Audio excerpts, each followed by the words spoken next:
Hello. How are you doing? I hope you are great. I'm coming back with a new freaking awesome course in software development, and it is test-driven development. Please don't let the title on the cover scare you. It is really an essential part of software development. Trust me. Okay, let me tell you more about test-driven development. Test-driven development, or TDD, is a software design technique devised in the late 1990s, which can help you design your software projects better, more maintainable, and readable as you continue adding new features. Our intention for this course is to teach you a disciplined approach for the practical application of TDD. In this course, you will learn the fundamental mechanics of TDD, the potential benefits of TDD, new C++ modern features, and object-oriented design principles. Alright, what we need in this course? A C++ compiler running on the Windows or Linux, preferably on that supports C++ 17. We need Google Test or G-Test, the latest version. Right now, the latest version is 1.10. Most examples in this course are going to be written for Google Test, but it's not that much difficult to translate them to other testing frameworks. Don't worry, if you don't know anything about these tools, I will explain to you in the next slide what these tools are. We also need a good programmer's editor or IDE. I will use Visual Studio Code. We need Simic, Boost library, and Git Version Control. Okay, what is a G-test or Google test? Based on its documentation, Google test is a unit testing library for the C++ programming language. It can be compiled for a variety of Linux machines and Windows platforms. I said a new term, and it was unit test. If you don't know anything about unit testing, don't worry, just be patient. I will tell you as soon as possible. Alright, what is a Simic? Based on its documentation, Simic is a cross-platform, free, and open-source software for build automation, testing, and packaging using a compiler-independent method. Actually, Simic is not a build system. It's a build system generator. Do you know what I mean? Okay, I really recommend you to read its documentation. If you read its documentation, you will find a Simic project includes a kind of configuration files which is called Simic list. Through Simic list files, you can configure C++ project. I mean, you can set your C++ source code files, you can set your header files, you can link the project to the other external libraries and those kind of stuff. And after that, when you configure a Simic project, the Simic creates a build system. It means if you are on a Linux machine, it creates make build system files for GCC. And if you are on a Windows machine, it will create Visual Studio solution files. This is just a brief explanation for Simic. I really recommend you to read this documentation to know more about it. Okay, what is the Boost library? Based on its documentation, Boost is one of the most highly regarded and expertly designed C++ library projects in all around the world. We emphasize Boost libraries that work well with the C++ standard library. It contains 164 individual libraries like linear algebra, pseudo-random number generation, multi-threading, image processing, regular expressions, unit testing tools, and whatever you can imagine. I strongly recommend you to check out its website and its documentation. Alright, let's set up the tools and libraries. Before that, I should mention that my operating system is Ubuntu 20. But don't worry, you can run all of the examples in this course on Windows or Mac because all of the tools and libraries that I've mentioned are cross-platforms. Let's install a C++ compiler. If you have an Ubuntu machine like me, you don't need to do that. Ubuntu 20 has GCC 9.3 pre-installed. But if you have a Windows machine, I really recommend you to install Microsoft Visual C++ 2019 because it supports C++ 17 standards. Okay, the next step, install the Simic. You can install Simic on Ubuntu through running one of the following commands in terminal. I recommend you to use the second one because it installs the latest version. On a Windows machine, open this link and just read this documentation to know how to install it. Next step, install the Git Version Control system. On a Linux machine, just run this command in terminal to install Git Version Control. And on a Windows machine, open up this link and download the appropriate file for Windows. Okay, now it's time to installing GTES and Boost libraries. I bring you a new super amazing thing to install these libraries. You don't need to do anything. We have an extremely light and embedded package manager written in Simic that can download and compile and install Boost and GTES libraries on Windows and Linux machines. Okay, how does this package manager work? Open up this link and clone the repository of our class. This is the repository of our class. There's a green button here. Click on it and copy this link. Then open up the Visual Studio Code. Then click on Terminal menu and create a new terminal. Okay, terminal is here. Now you can clone the repository through this command. Git clone and paste that link. It's done. Now you can open that directory. Click on File menu and then Open Folder and open the TDD codes directory. Okay, you see there is a Simic directory here. All of the package manager files are situated in this directory. Now let's create our first Simic project. As I've told you before, every Simic project includes some configuration files which is called Simic list. Let's create this file, Simic list.txt. In this file, you have to write everything in Simic language. There are a lot of Simic functions. You can find all of them in its documentation. And also there are a lot of Visual Studio extensions that can help you to write Simic codes more conveniently. There is the extensions button here. Click on it and just search Simic. You see, there is two popular Simic extensions, Simic and Simic tools. I really recommend you to install both of them. Now back to our Simic code. Every Simic list file should start with Simic minimum record function. This function specifies the minimum version of Simic tool that is required in our project. Then you should define the project name through project function. Now I'm going to integrate the package manager in Simic directory to our project. The package manager was written in Simic language. It means the package manager is just some sort of Simic functions and modules to get the third-party libraries that you want, like GTES or Boost.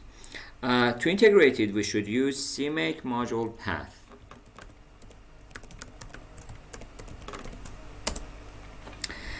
This is a global variable in Simic, and it's exactly a list of paths that refers to all Simic modules. Through this variable, we can add our modules to the Simic system. Okay, I said this variable is a list data structure in Simic, and now we should add something to in this list. How can we do that? It's very easy. In Simic language, you can use the list function to work with list. List function. List function takes some arguments. The first one is the operation that you want to apply to the list. The second argument is the list. I put the Simic module path. And the third argument is the object that you want to add to the list, append to the list. On I'm going to put the Simic directory path, but I should use absolute path. I can use another Simic global variable which is called project source dir. Here I use $sign operation to dereference the Simic variable. I mean, I use the $sign variable to get the value of that variable. Now we can include the modules from the package manager.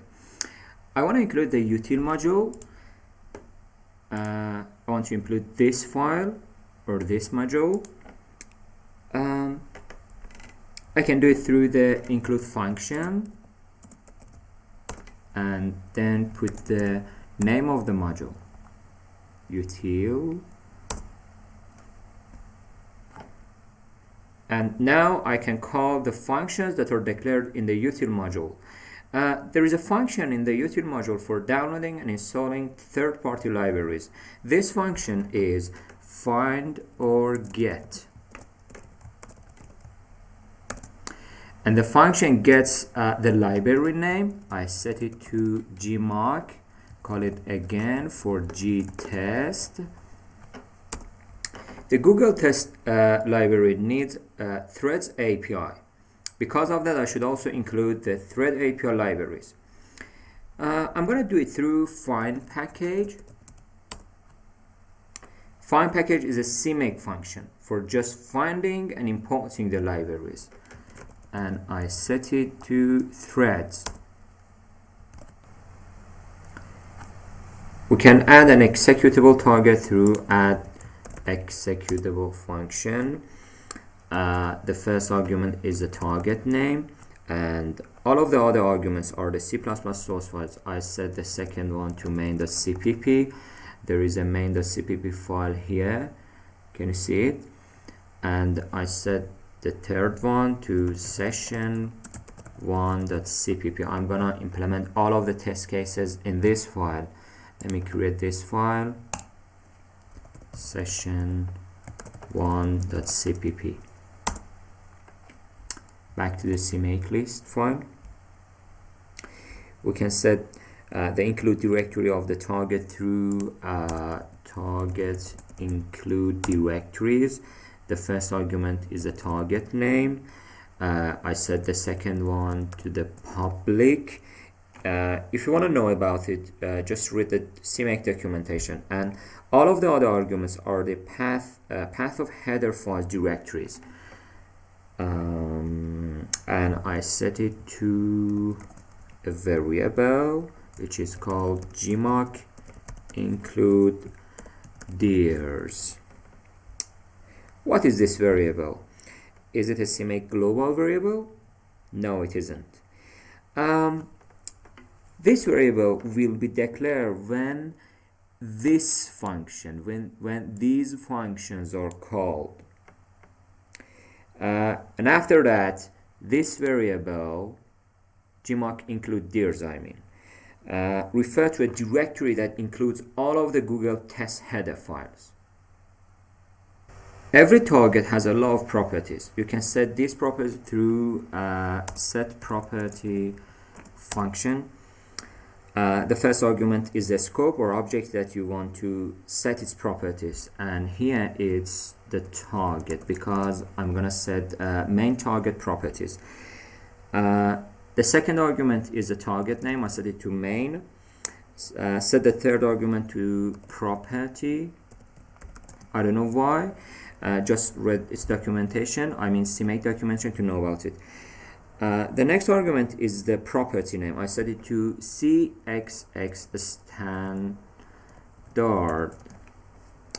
This property refers to the C++ standard that we need in our project, and I set it to 17 because I'm going to use the C++ 17 standard features. Okay. You should also set another variable to tell the CMake. It's very essential. I mean, this variable is very essential, and this variable is C XX standard record. If you want to set a variable in Simic, you should use the set function.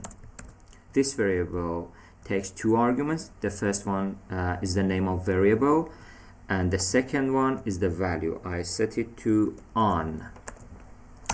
CX standard record variable is a Boolean variable, and I turn it on.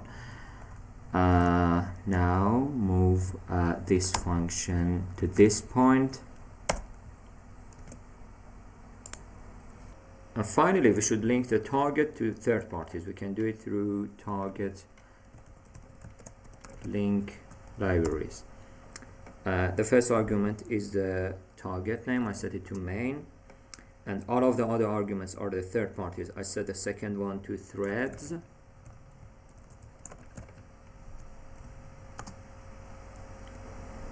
And the third argument to this variable, gmock both libraries, and the next one to gtest both libraries. Same as gmock include dirs. At this point, these variables will be declared when these functions find or get for gmock and gtest are called. And then these variables, I mean gmock both libraries and gtest both libraries, refers to the gtest and gmock library files. All done. Now we can configure and compile the project. But before that, let me explain to you something about the main CPP file, source file. You see, there is a main function here, and inside it we have the Google test initialization in order to run all of the test cases.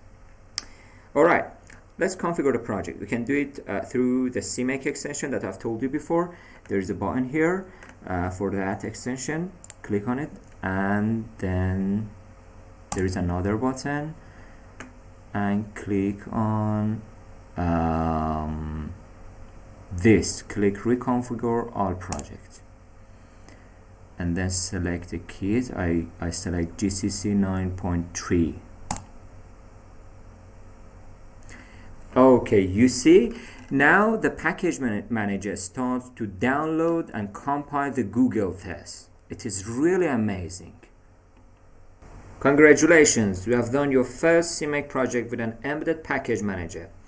Do you want to run the project? Okay, press the Control, Shift, and P letter, and then click on Simic Run without debugging. Okay, all done. You see, our project is run. We're coming to the end of this video. Remember that you learn best when you get your hands dirty and follow along with the examples. I've enjoyed it. Thank you and have a nice day. Bye bye.